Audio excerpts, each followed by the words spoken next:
Hello and welcome to Get Ben Riding. In case you haven't noticed, it's cold and wet and nasty outside, and none of us can ride our motorbikes. Not really. Most of us are fair weather riders, especially myself.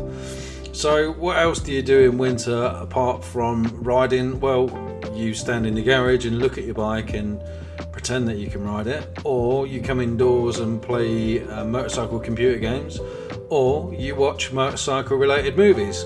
Now, I'm not going to do a massive movie review for you, but what I am going to do is count you down my top 10 movies in reverse order that have the best motorcycle scenes in them.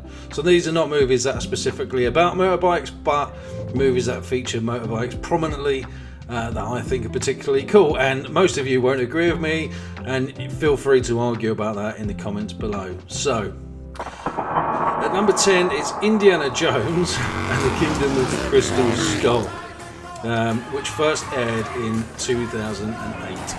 Right, so this one's going to split you guys straight away. So Shia LaBeouf's character outruns these Russians with Indiana Jones on the back as a pillion on a 1940s Harley. And it's not fast, it's not pretty, but it's fun, and that's the point. The bike was actually a heavily modified 2007 Harley-Davidson Softail Springer Classic, if you're interested. And fair play to the studio, they absolutely nailed the raspy old school Harley engine note. And Harrison Ford allegedly insisted on doing a fair bit of riding for himself, which is pretty impressive when you remember he was already well past the age most of us start moaning about our knees.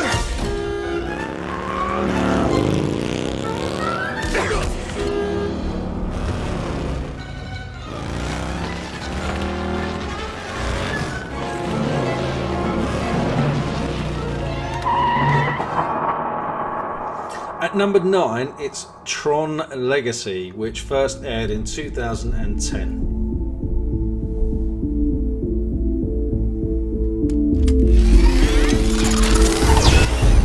Yes, I'm aware that they're not real motorcycles, but come on. The light cycles are basically calf racers designed by someone who really likes neon lights, and the way the light trails turn into weapons, the retro look, the Daft Punk soundtrack, it's just cool. I guess they're mostly CGI, but apparently the actors did ride physical rigs so that the body movement felt natural, and it definitely shows. Tron also prominently features a Ducati monster in the opening scene, which was also really cool. Not realistic, but very, very iconic.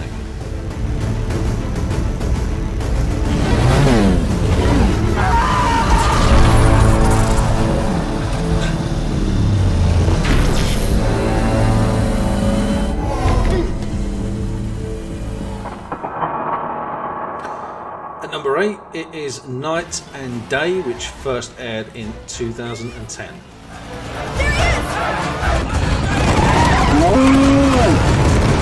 This one I think is really underrated. So Tom Cruise is on a Ducati hypermotard with Cameron Diaz sitting backwards, which is a choice. While Cruise basically rides like gravity's an option, and the hypermotard is perfect here. It's tall, twitchy, and it's slightly unhinged, much like the scenes themselves.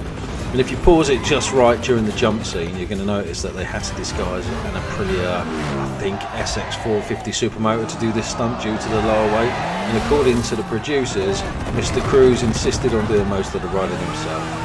Of course he did.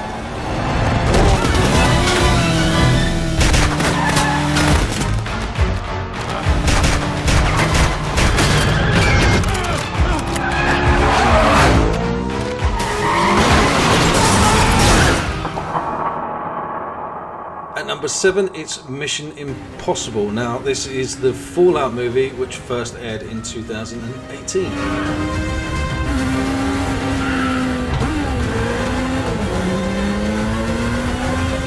So once again, then Tom Cruise is jumping on another bike and riding like a lunatic, but this time he's on a BMW R9T Scrambler and we're riding through Paris.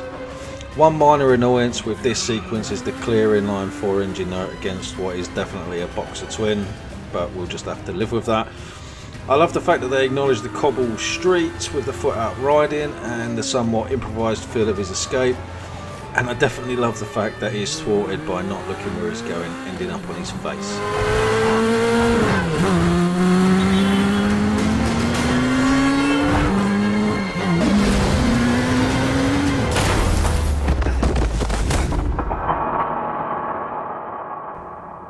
Next up, I've picked the Bourne Supremacy, which first came out in 2016. Bravo team is down. Sir, the asset is arriving on scene. So we're back in Paris again, and there's a bit of a pattern forming here, but this time we're with Jason Bourne, who borrows a modified 2015 Husqvarna FE450 police bike that's equipped with a machine gun in a 10-minute sequence of pannier scraping, mirror banging, general Asbo behaviour. His date, Nikki Parsons, who's sitting on the back of the bike riding pillion, well, let's just say her night isn't ruined because she didn't wear protection. I'm accessing Athens police tactical data. I need eyes overhead. Bring up the satellite suite. Sir, I'm showing a Misty and a KH-12 satellite available. Light up the 12. Yes, sir.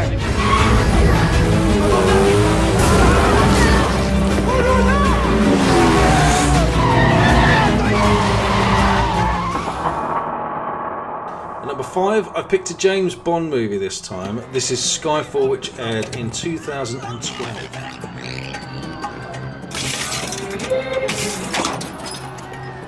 Yes, Bob. James Bond and motorcycles just work. In the opening scene of Skyfall, James Bond chases down an assassin across rooftops on a Honda CRF 250. Why not? Because sometimes the traffic on the roads is just too much for a chase scene. Most of the chase was filmed for real, no CGI, which is epic, and of course it was done whilst wearing a lovely suit. Elegant chaos, classic Bond.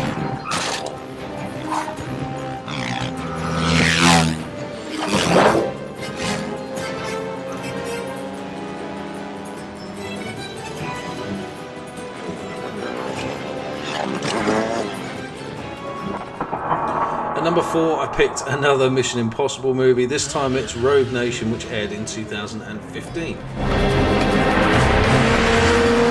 Mission Impossible movies have sported loads of bike action, but this one combines a car and a motorcycle chase on a BMW S1000RR, where Cruise is clearly riding the bike for real at speed with no safety kit, chasing down Jenny Tinmouth, would you believe, who served as the bike stunt double for Rebecca Ferguson's character Ilsa Faust. This is an absolutely epic scene and sports one of my all-time favourite movie lines from Simon Pegg's character Benji, where he says, Whoa, whoa, whoa, whoa, whoa. Are you okay to drive? I mean, a minute ago you were dead. Like other Mission Impossible movies, they've confused the inline-4 engine from the S1000RR with a V-twin at certain points, but nevertheless it is an absolutely wicked scene.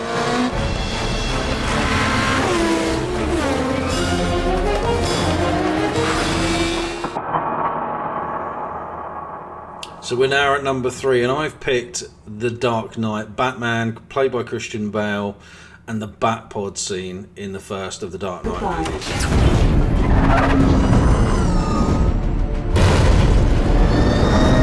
Who doesn't love a motorcycle that looks like it was designed by someone who's very angry?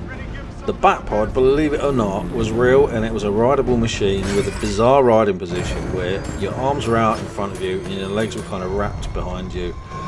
Stunt riders actually said it was the strangest bike that they'd ever ridden. It ignores traffic laws, it turns on itself and occasionally blows things up. And as motorcycles go, that's a strong CV. It does have one of the most confusing scenes ever, where it tracks sideways with its cannon rotating around the front wheel. I'm not sure how this is physically possible, but I'll allow it because it's Batman. Oh, you want to play? Come on. Come on.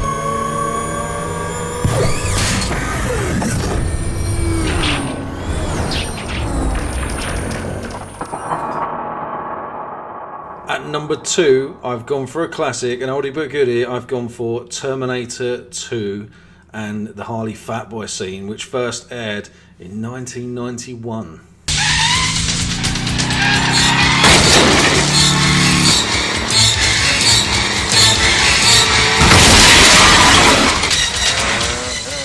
This scene just shouldn't work. A 1991 Harley Fat Boy in a high-speed chase whilst protecting John Connor riding a Honda XR100R with 150 gears.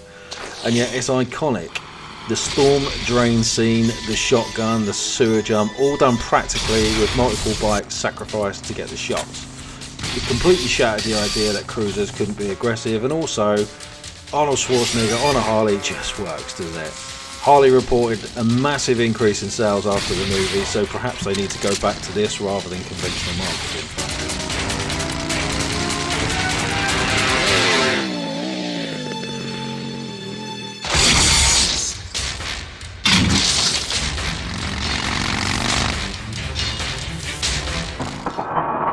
So, for my number one, I picked Matrix Reloaded. It's an absolutely iconic scene that first aired in 2003, featuring a Ducati 996.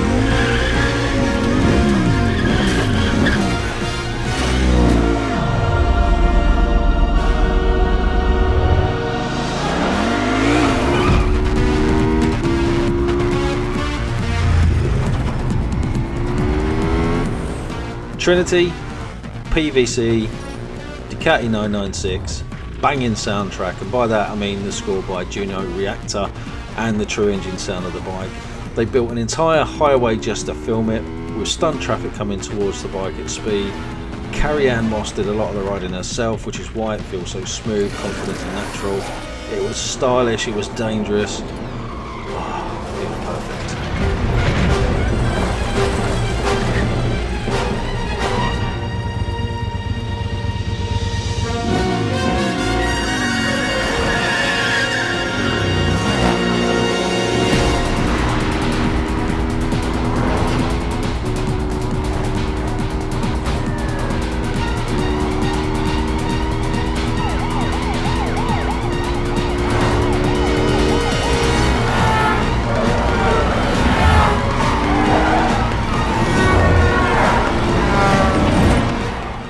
Right, so that's my list.